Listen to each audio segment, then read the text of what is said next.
Lorsque qu'un groupe audacieux de motards, alimenté par l'adrénaline et désireux de défier tous les obstacles, osa menacer John Cena, personne n'aurait pu imaginer que derrière son allure calme et son sourire énigmatique se cachait un guerrier imparable, un maître détenteur d'une puissante ceinture noire de karaté, prêt à transformer la menace en une démonstration de justice et de compétence.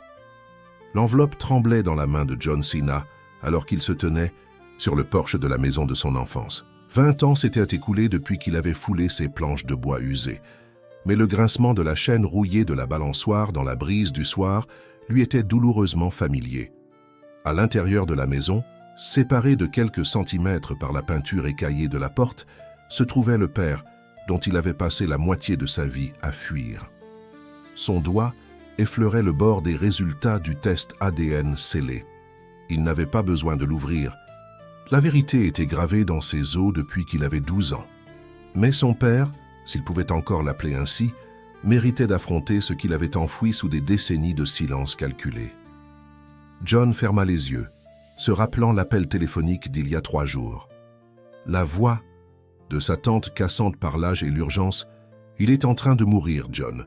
Cancer du pancréas. 6 semaines, peut-être moins. La nouvelle aurait dû apporter du soulagement, voire de la satisfaction, mais elle déclencha à la place une marée de souvenirs qu'il avait lutté pour maintenir submergés. Un mouvement soudain derrière. La fenêtre à rideau le ramena au présent. On l'observait. Bien sûr que oui. Jade avait toujours contrôlé ce qui se passait dans son domaine, orchestrant chaque entrée et sortie avec une précision méticuleuse. John redressa les épaules et leva la main pour frapper à la porte, mais celle-ci s'ouvrit avant que ses jointures ne se heurtent à elle. L'homme qui se tenait sur le seuil était le fantôme de la silhouette imposante qui avait dominé son enfance. Le cancer l'avait creusé, sculptant de profondes ombres sous ses yeux bleus autrefois perçants. Mais ses yeux, il conservait toujours le calcul d'acier qu'il se rappelait. John. Sa voix était rauque, mais l'autorité demeurait. Jade. Il refusait de l'appeler papa. Plus maintenant. Pas après ce qu'il savait. Il brandit l'enveloppe. J'ai apporté la vérité avec moi. Quelque chose dont tu fuis depuis très longtemps. Le regard de Jade ne fléchit pas, mais sa main se serra sur le chambranle, faisant blanchir ses jointures. Pendant un instant, aucun des deux ne bougea. De l'ombre derrière Jade apparut une jeune femme, peut-être d'une 25 ans, aux yeux familiers, les yeux de Jade. « Papa, c'est qui celui-ci » demanda la jeune femme, regardant tour à tour les deux hommes avec une confusion grandissante. John sentit le sol se dérober sous ses pieds. « Papa » Le mot résonnait dans son esprit comme un coup de feu. Jade avait un autre enfant, une fille qui ignorait son existence, une fille qu'il appelait « papa » sans hésiter. Harold se tourna légèrement vers la jeune femme. « Emma, c'est une vieille amie de la famille. Pourrais-tu nous laisser un moment ?» Sa voix était douce d'une manière que Maya n'avait jamais entendu diriger vers elle. Emma hésita, scrutant Maya avec une curiosité ouverte avant d'acquiescer. « D'accord, je serai dans la cuisine en train de finir le dîner. » Elle effleura l'épaule d'Harold d'un geste affectueux qui fit transpercer la poitrine de Maya d'une pointe de douleur avant de disparaître à l'intérieur. Harold monta sur le porche, refermant en grande partie la porte derrière. Lui, le soleil couchant projetait des ombres dures sur son visage émacié. « Tu as une fille » dit Maya, les mots plats et froids. « Oui » sans excuse, sans explication. « Est-ce qu'elle sait pour moi » Maya connaissait déjà la réponse. « Non » Le regard d'Harold se porta sur l'enveloppe dans sa main. « Qu'est-ce que tu penses accomplir ici exactement, Maya » Le rire de Maya était amer. « Accomplir ? Je ne suis pas ici pour accomplir quoi que ce soit. Je suis ici parce que je mérite des réponses et tu es à court de temps pour les donner. » Elle tapota l'enveloppe contre sa paume. « Je sais que William Reeves est mon père biologique. Je sais que tu as découvert la liaison de ma mère quand j'avais 12 ans. Et je sais que tu m'as puni tous les jours par la suite, tout en prétendant au monde que tu étais le père parfait. » L'expression d'Harold se durcit. « Tu as toujours été trop intelligente pour ton propre bien. » Pas assez intelligente. J'avais 30 ans avant de finalement reconstituer le puzzle. Maya avala difficilement, réprimant la sensation de serrage dans sa gorge. « Est-ce qu'Emma sait quel genre d'homme tu es vraiment ? C'est elle pour les silences qui duraient des semaines, pour les Exclusion accidentelle aux événements familiaux? Pour le fonds d'études qui a mystérieusement disparu? Quelque chose traversa le regard d'Harold. Était-ce de la culpabilité, du regret ou simplement de l'agacement d'avoir vu son passé perturber son présent soigneusement construit? « J'ai changé », dit-il enfin. « Non », répliqua Maya, sa voix plus assurée qu'elle ne se sentait. « Tu as juste recommencé sur une page blanche. Nouvelle femme, nouvelle fille, nouvelle chance de jouer le rôle de père dévoué. Mais tu es toujours le même homme ?» qui regardait sa fille de 12 ans et décidait qu'elle ne valait pas la peine d'être aimée. Les épaules d'Harold s'affaissèrent, la première réaction sincère que Maya avait vue. Pendant un moment, il paraissait vraiment vieux, vraiment malade. « Pourquoi es-tu là, Maya? Pour me regarder mourir? Pour t'assurer que je souffre ?» La question plana entre eux, encombrant l'air de 2 décennies de douleur non exprimée. Maya avait 12 ans quand les murmures avaient recommencé. Elle entendait par moments des fragments de disputes enflammées entre ses parents tard dans la nuit, des mots comme « test »,« impossible » et « trahison » filtrant à travers le mur de sa chambre. L'atmosphère dans leur maison de banlieue à Denver avait changé si graduellement qu'elle ne pouvait pas déterminer exactement quand le regard de son père avait commencé à la traverser comme si elle était invisible. Avant cet été-là, Harold Green avait été le centre du monde de Maya. Il lui avait appris à faire du vélo, entraîner son équipe de softball et passer les dimanches matins à concocter des pancakes élaborés pendant que sa mère dormait. Son approbation avait tout signifié, le soleil autour duquel son monde gravita. Puis vint le silence. Harold cessa de lui parler directement. Il s'adressait à l'air au-dessus de sa tête.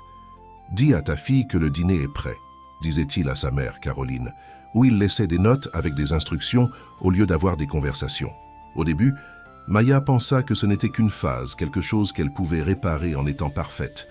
Elle rapporta des notes parfaites, nettoya la maison sans qu'on le lui demande, rédigea des lettres d'excuses pour des offenses imaginaires. Rien ne fonctionnait. Le mur entre eux ne faisait que grandir. Caroline essaya de compenser en étouffant Maya d'une attention désespérée, mais ses yeux exprimaient une culpabilité que Maya ne pouvait comprendre. Quand Maya eut 15 ans, Caroline se mit à se soigner elle-même avec de la vodka dissimulée dans des bouteilles d'eau, s'éloignant davantage alors que Maya avait le plus besoin d'elle. L'été précédant la terminale de Maya, la voiture de Caroline dérapa sur une route de montagne alors qu'elle rentrait d'une réunion de club de lecture. L'alcool dans son système fit en sorte qu'elle ne sentit jamais l'impact. Aux funérailles, Harold se tint aux côtés de Maya, un pied respectable d'espace vide entre eux, acceptant les condoléances d'un air digne.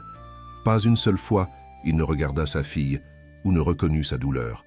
2 mois plus tard, Harold présenta Maya à Diane, une veuve aux yeux gentils et aux mains nerveuses. 6 mois après, ils se marièrent, et Harold annonça à Maya que Diane allait rénover sa chambre une fois que Maya serait partie pour l'université.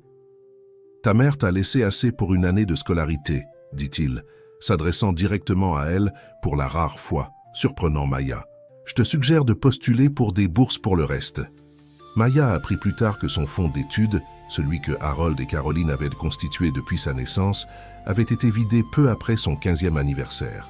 L'argent que Caroline lui avait laissé était sur un compte séparé qu'Harold ne pouvait toucher.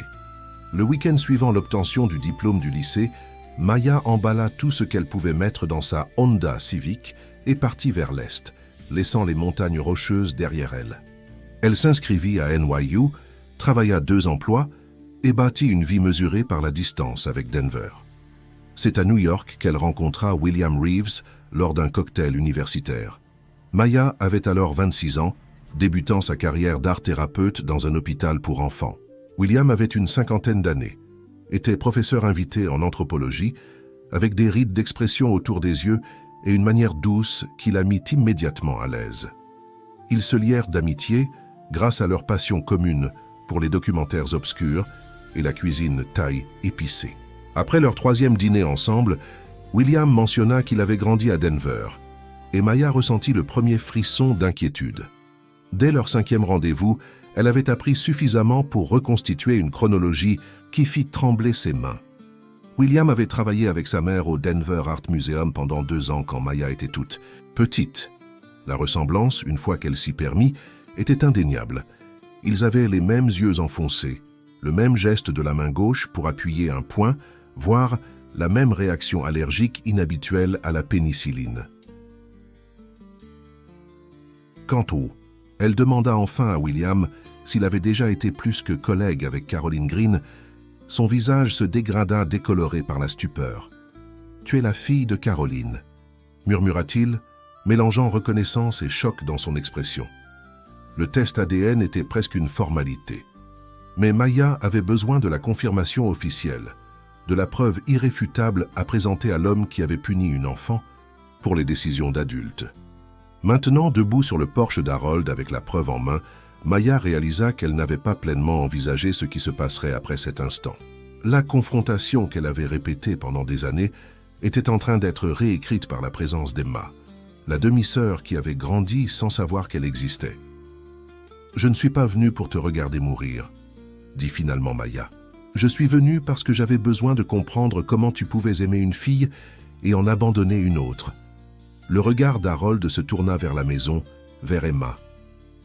Ce n'était pas une question d'amour, c'était une question de trahison. « J'étais une enfant », la voix de Maya se brisa. « Je ne t'ai pas trahi. Chaque fois que je te regardais, je le voyais. Je voyais le mensonge de ta mère. Alors tu m'as puni pour mon existence. » Harold ne le nia pas. Le silence s'étira entre eux, lourd d'une reconnaissance implicite. La porte grinça et Emma réapparut.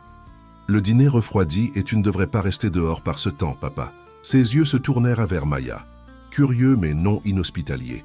« Tu es la bienvenue. Il y en a assez pour tous. » Maya vit Harold se raidir, se préparant à intervenir pour maintenir la séparation entre ces deux vies. Mais avant qu'il ne puisse parler, une quinte de toux le fit se pencher en deux. Emma se précipita à ses côtés, le soutenant avec des gestes pratiques qui trahissaient la répétition de ces épisodes. « Je t'ai », murmura Emma en l'aidant à se redresser. À Maya, elle ajouta « Il a besoin de se reposer après avoir mangé. Mais s'il te plaît, entre. Tout ami de papa est le bienvenu. » L'ami de papa. L'ironie n'échappa pas à Maya. Elle regarda Harold dont l'expression restait indéchiffrable malgré la douleur. « Merci », dit Maya à Emma, prenant sa décision. « J'aimerais bien. » À l'intérieur, la maison avait été transformée. Les espaces formels et intouchables de l'enfance de Maya avaient disparu, remplacés par un mobilier confortable, invitant à s'asseoir, à rester. Des photos tapissaient les murs, le passage d'Emma de bébé à jeune femme, Harold et une femme que Maya supposait être la mère d'Emma lors de diverses vacances, la remise de diplôme d'Emma. Une histoire familiale soigneusement organisée pour exclure la moindre trace de la vie antérieure d'Harold. Dans la cuisine, Emma fit signe à Maya de s'asseoir pendant qu'elle aidait Harold à prendre place dans une chaise. Un pot de ragoût bouillonnait sur la cuisinière, emplissant l'air d'un arôme savoureux qui fit contracter l'estomac de Maya d'une faim inattendue. « Alors, comment connais-tu mon père ?» demanda Emma en servant le ragoût dans des bols. Maya croisa le regard d'Harold à travers la table. L'avertissement était clair, mais en dessous se cachait autre chose, de la peur, peut-être même une supplique. « Nous sommes liés par la famille, » dit prudemment Maya. « Cela fait de nombreuses années que nous ne nous sommes pas vus. » Emma hocha la tête, apparemment satisfaite de cette réponse vague. « Papa ne parle pas beaucoup du passé. Je sais qu'il était marié avant d'avoir rencontré ma mère, mais c'est tout. » La main de Maya se serra autour de son verre d'eau. Certains passés sont difficiles à revisiter. L'expression d'Harold vacilla, trahissant peut-être de la gratitude. Pendant le dîner, Maya observa l'interaction facile entre Emma et son père. Harold était différent avec elle, détendu, attentif, parfois même humoristique. C'était le père que Maya avait entrevu dans ses premiers souvenirs avant que le silence ne s'installe. Quand Harold s'excusa pour aller se reposer, Emma débarrassa la table, refusant l'aide de Maya. « Il ne lui reste pas beaucoup. À deux temps, » dit Emma à voix basse une fois qu'Harold fut hors d'oreille. « Les médecins lui ont donné 2 mois, mais je pense que ce sera plus tôt. »« Je suis désolée, » dit Maya, surprise de se surprendre sincèrement. Emma la scruta avec une intensité soudaine. « Tu n'es pas simplement une amie de la famille, n'est-ce pas? Il y a quelque chose de familier en toi. Tes yeux ou peut-être la façon dont tu inclines la tête quand tu écoutes. » Maya hésita. « C'est compliqué. » La vie l'est. Généralement. Emma sourit tristement. Papa a beaucoup de regrets, tu sais. Ils n'en parlent pas directement, mais parfois, quand le médicament contre la douleur fait effet, ils mentionnent des choses. Une erreur qu'il ne peut pas réparer. Quelqu'un qui l'a laissé tomber. L'enveloppe contenant les résultats du test ADN semblait lourde dans la poche de Maya. Elle était venue armée de la vérité, prête à briser le monde soigneusement construit d'Harold dans ses derniers jours. En regardant Emma, cette sœur qui avait grandi sans connaître son existence, Maya se demanda quel était son véritable but. Le fait de connaître ses regrets changerait-il quelque chose pour toi? Demanda Maya avec précaution. Emma réfléchit. Je ne sais pas, j'aime mon père, mais je ne suis pas aveugle à ses défauts. Il peut être rigide, impitoyable. Ma mère est partie quand j'avais 14 ans parce qu'elle ne pouvait pas vivre avec ses murs émotionnels. Elle laissa échapper un petit rire sans humour. L'ironie, c'est que son départ nous a rapprochés. Il s'est adouci d'une manière ou d'une autre. À quel prix? Maya voulait demander. Combien de vies ont été endommagées? Pour qu'Harold Green puisse apprendre à être un meilleur père pour la seconde fois? Avant qu'elle ne puisse répondre, un bruit sourd retentit depuis la chambre d'Harold, suivi d'un appel faible à l'aide. Emma se précipita vers lui, Maya sur ses talons. Harold gisait sur le sol près de son lit, des papiers éparpillés autour de lui. Il avait tenté d'atteindre une boîte métallique dans son placard et avait perdu l'équilibre. Tandis qu'Emma l'aidait à remonter au lit, Maya commença à ramasser les papiers tombés. Parmi eux se trouvait une enveloppe usée, écrite de la main de sa mère. Sa respiration se bloqua. Elle leva les yeux pour trouver Harold qui la regardait. Son expression un mélange complexe de résignation et de ce qui aurait pu être du regret. « Emma, dit Harold la voix tendue, peux-tu aller chercher mon médicament contre la douleur dans la cuisine ?» Une fois Emma partie, Harold désigna faiblement l'enveloppe dans la main de Maya. « Tu devrais la lire. » Maya l'ouvrit avec des doigts tremblants. À l'intérieur se trouvait une lettre datée de quelques semaines avant la mort de sa mère. « Harold, quand tu liras ceci, je serai probablement parti. Les médecins disent que le cancer s'est trop étendu, mais j'ai choisi de ne pas te le dire, ni à Maya, pour l'instant. Il y aura le temps de faire le deuil plus tard. D'abord, je dois me décharger de la vérité que j'ai portée trop longtemps. Maya n'est pas la fille de William. La liaison s'était terminée avant la conception. Le test ADN que tu as trouvé concernait une grossesse antérieure que j'ai perdue, l'enfant de William. Je t'ai laissé croire tes soupçons. À propos de Maya, parce que ton froid envers moi était devenu insupportable et une partie de moi voulait te punir. Je n'aurais jamais imaginé que tu transmettrais cette punition à notre fille. Au moment où je réalisais ce qui se passait, ton esprit était déjà décidé et ma honte m'a gardée silencieuse. Maya est à toi, Harold, dans le sang et dans l'esprit. Les résultats du test que tu as trouvé ont été mal interprétés. Dans ta colère, j'ai écrit une lettre distincte pour Maya expliquant tout, que j'ai laissé chez ma sœur. Que tu choisisses ou non de lui révéler cette vérité, je t'en supplie. Mets fin à cette cruauté. Elle mérite un père. Malgré tout, je t'ai aimé.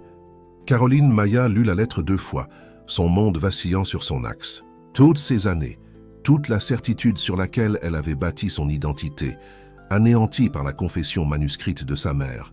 « Tu ne l'as jamais fait tester », murmura Maya en levant les yeux vers Harold. « Tu as juste supposé. » Les yeux d'Harold scintillèrent de larmes non versées. Je m'étais convaincu que la ressemblance avec William était évidente. Quand tu es parti après la remise des diplômes, cela confirmait ce que je croyais déjà, que toi aussi tu connaissais la vérité. Mais dans ma lettre, elle dit en avoir laissé une expliquant tout. Ta tante ne te l'a jamais donné? Maya pensa à la relation tendue avec sa tante après la mort de sa mère, à la façon dont la femme semblait cacher quelque chose derrière ses maladroites tentatives de rapprochement. Non, elle a essayé de rester en contact, mais j'étais trop en colère contre tous ceux qui étaient liés à ma vie d'antan. La pièce tomba dans un silence, hormis la respiration laborieuse d'Harold. Dehors, le soleil était entièrement couché, les laissant dans la lueur faible d'une lampe de chevet. « Le test ADN que j'ai apporté, dit finalement Maya, ce n'est pas ce que tu crois. J'ai comparé mon ADN avec celui de William l'année dernière. Nous ne sommes pas liés. » Elle sortit l'enveloppe de sa poche, la posant sur le lit non ouverte. « Je suis venu ici en pensant te confronter avec la preuve de ta cruauté. Au lieu de cela, nous sommes toutes les deux en train d'affronter combien nous avons perdu à cause des suppositions et de l'orgueil, acheva Harold d'une voix à peine audible. Emma revint avec le médicament et un verre d'eau, son regard oscillant entre eux, sentant l'atmosphère avoir changé. « Tout va bien ?» Maya la regarda, véritablement sa demi-sœur, partageant le même père. « Pas encore, » répondit-elle honnêtement, « mais peut-être qu'un jour. » Après qu'Harold eut pris son médicament et se soit réinstallé contre ses oreillers, Emma toucha doucement le bras de Maya. « Il a besoin de se reposer.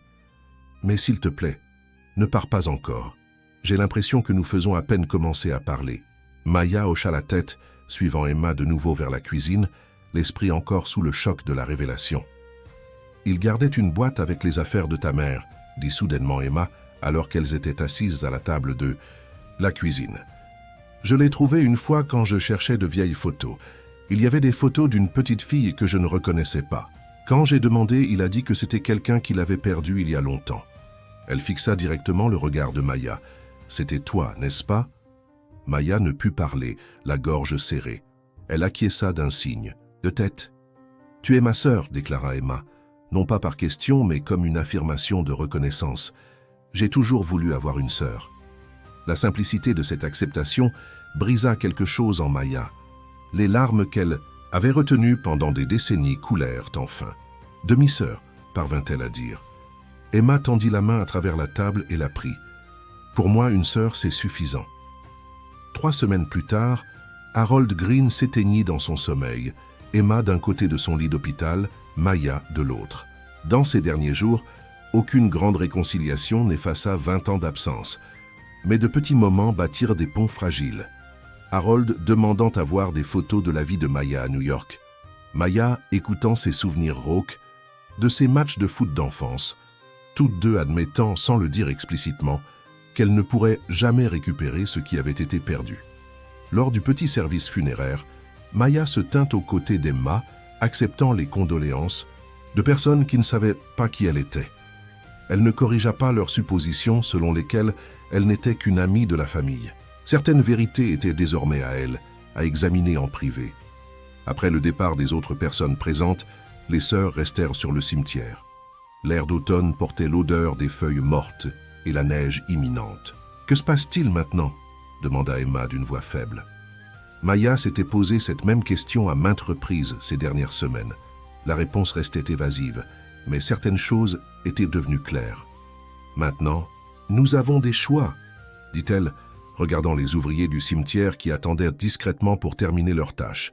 « Nous pouvons repartir d'ici et retourner à nos vies séparées, ou bien nous pouvons découvrir ce que signifie être des sœurs qui se sont rencontrées trop tard, mais peut-être pas trop tard. » Emma y réfléchit. « J'aimerais apprendre à te connaître, » dit-elle enfin. « Pas à cause de lui, mais à cause de nous. » Maya sentit quelque chose se déployer dans sa poitrine. Pas tant un pardon, mais une possibilité. Le poids du silence qu'Harold avait imposé si longtemps s'allégeait, laissant place à de nouvelles connexions, à de nouvelles compréhensions. « J'aimerais ça aussi, » dit-elle, et le pensait vraiment. Alors qu'elle s'éloignait de la tombe, Maya pensa à la lettre non distribuée de sa mère, désormais perdue dans le temps. Certaines vérités resteraient enfouies, certaines questions resteraient sans réponse. Mais devant elle s'ouvrait la possibilité de construire quelque chose que ni la cruauté d'Harold ni ses regrets ne pourraient ternir, une relation choisie par elle-même. Le passé ne pouvait être effacé, mais le silence qui l'avait défini était enfin brisé.